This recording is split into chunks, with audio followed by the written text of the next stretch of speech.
name's Shay and thank you for joining me. This week I'm going to make a loaf of soap using Shave and a Haircut from Aroma.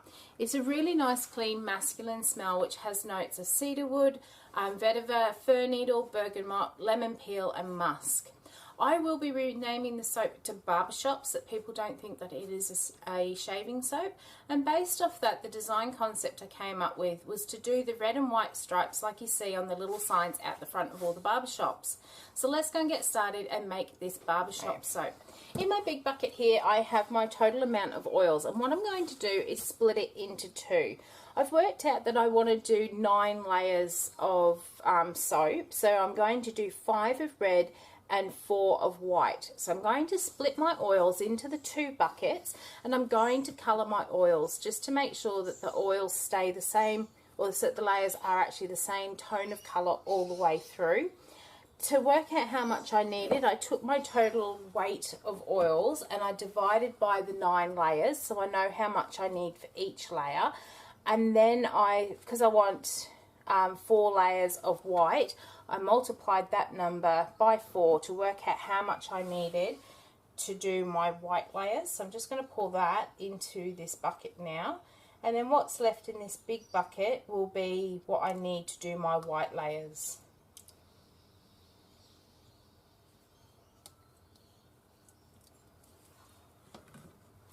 Okay, so I now have that split off. So this bucket here is for my red, and what I'm going to do, I have got some of the Nurture Really Red mica, and I am going to be using 2 teaspoons of red in here. We'll see how that looks in a moment.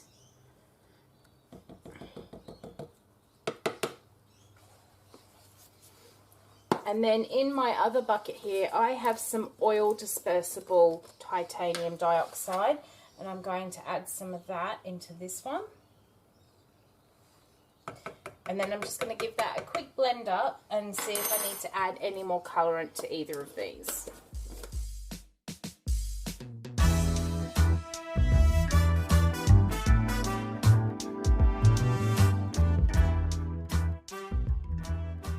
So the next thing I'm going to do, so I don't forget to do it at each point, is I'm going to measure out the required amount of fragrance oil I need for each of these. So I'm just going to pour it straight into my oils. So that's that one, and what's left should be for the white layers. And we'll give that a good stir. Right, so I've got everything ready now. So my fragrance oil is mixed into my oils which have been coloured. I'm going to start with my red first. So I'm just going to measure out the amount of oils I need to make this particular layer. So we'll tear the scale out and pour straight in.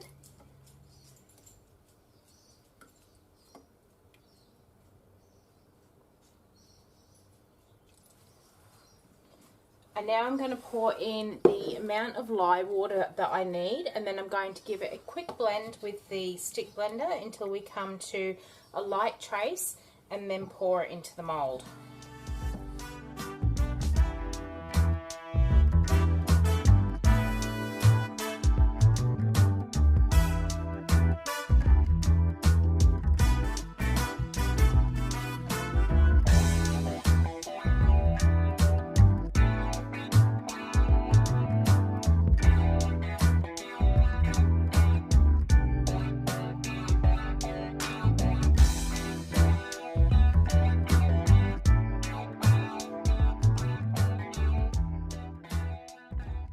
Let that bit set up, and then I'm going to come back and I'm going to do exactly the same with the white layer. Right, so this red has actually set up a lot quicker than what I was anticipating, which is a good thing because I thought it was going to take hours to make this layered soap, but I don't think it's going to take me that long at all. The last time I worked with the fragrance, it didn't seize on me or anything, but it set up at a really nice pace. I'm thinking maybe it is to do with the fact I discovered when I made my Rose Prosecco soap that the really red mica seems to set up quite quickly, so maybe that's to do with why the layers have set. But I'm still pretty happy because it means I can move through making this soap just that little bit quicker. So now I'm going to do my white layer. I've just poured off the oils that I need, adding the lye that I need into it. Then I'll stick blend it to a light trace, and then I'll pour it on top of the red.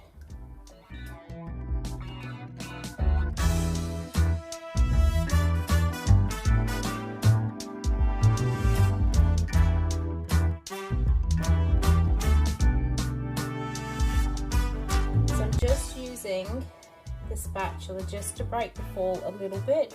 I'm pretty confident that red has set up, but just in case, because I do want nice straight layers.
Final layer of soap here. You would have noticed I stopped using the spatula once I got about halfway up the mold, and that's because by the time you get halfway up, the spout of the soap is much closer to the soap, so it's got less chance of breaking through when you're pouring. So we'll get all of this bucket scraped out, and then I'll be ready to move on to the next bit. Okay, so it is Thursday morning and about 10 o'clock. So I figured, after seeing everyone go out to work about 7, 8 o'clock this morning, I should be right to be making soap without being disturbed. Not today.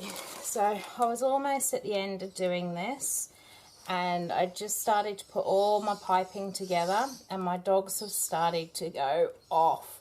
And when I've looked out the front, there are about 8 people. There's 4 men and 4 women walking up and down the street, knocking on everyone's doors. So they're not having much luck because everyone has actually gone out to work.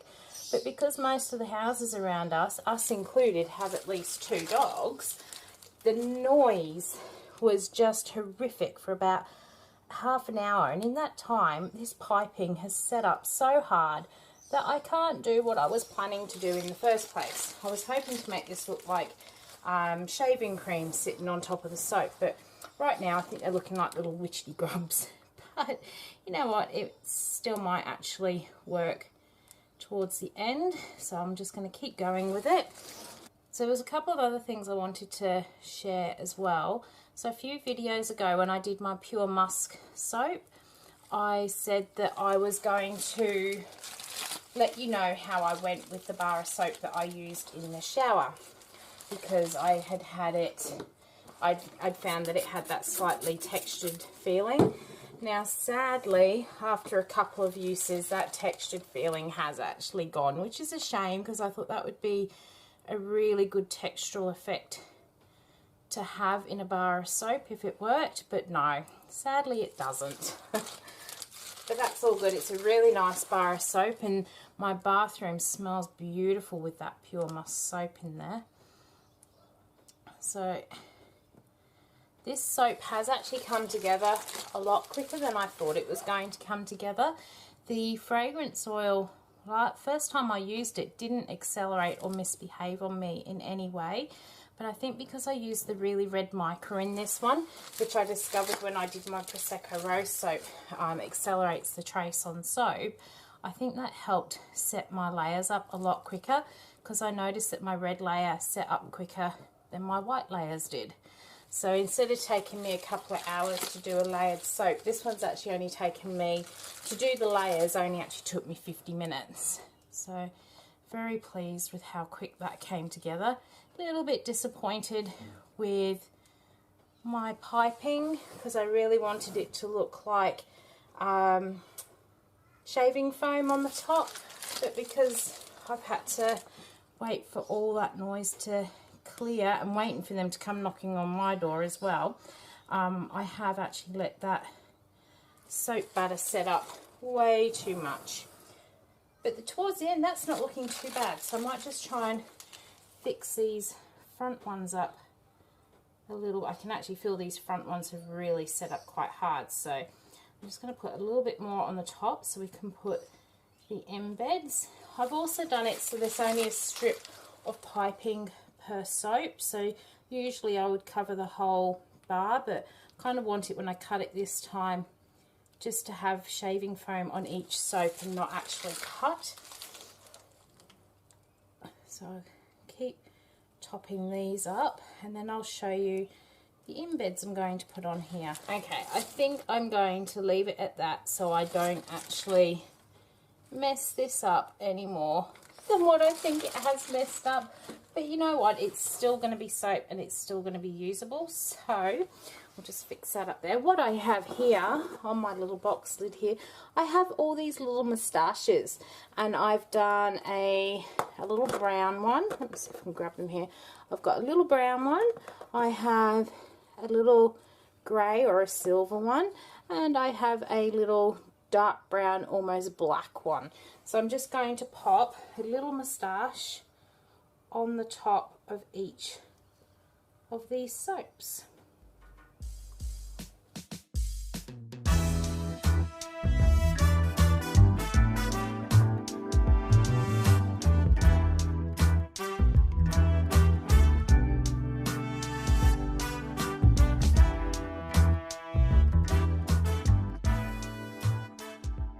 So here is Barber Shop. So all those little moustaches are sitting in their bit of shaving foam there. I'm going to leave this sit here for about 24 hours and then I'll come back and cut, and I'll show you what the inside looks like. So this one has been sitting and doing its thing for the last 24 hours and I am back to cut it. It is smelling amazing and those layers are looking really good. So I'm going to get it down onto this multi-bar cutter and cut it up.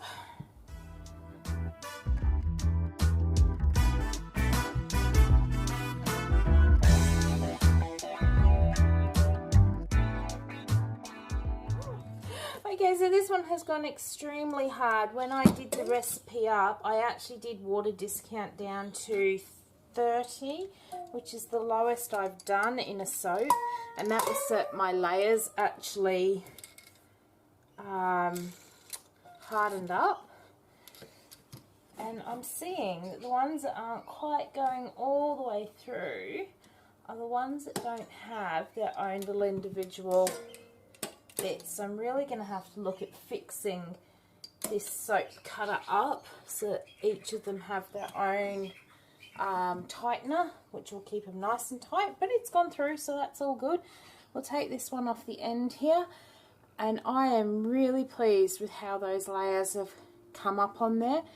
Hopefully the pink in the, or the red in the middle here will dull down over the next couple of days. Now it's out to air, and will turn to that sort of red up the top.